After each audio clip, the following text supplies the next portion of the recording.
Turiu labai įdomios informacijos, ypač tiems, kurie pardavinėja prabangius automobilius. Paklausykite iki galo, tikrai jums bus naudinga.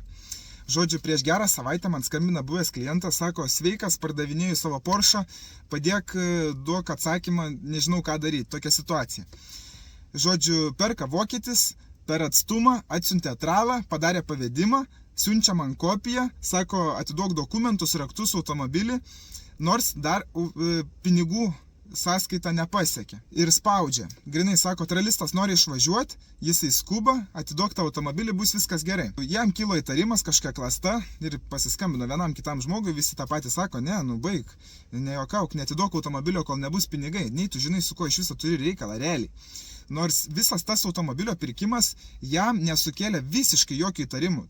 Tas vokietis ale nusivežė į servizą automobilį, pasitikrino tą automobilį, po kelių dienų tenais, ar po kažkiek laiko tenais parašė, kad jau ten dėl dokumentų galim ten pasiderėti, ten viską atrodo tvarkingai daro, kaip normalus pirkėjas automobilio darytų. Kai reikia pirkti, nėra pinigų ir sako, keliam ant tralo. Tai žodžiu, nu ką mes darėm?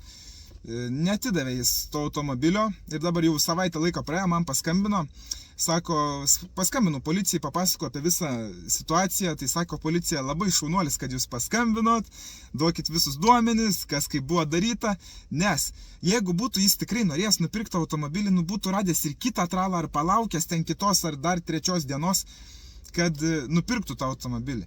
Nes kiek mes žinom, pavedimo sustabdyti negalima. Jeigu jūs padarėt pavedimą, jis jau tikrai nukeliausi tą sąskaitą.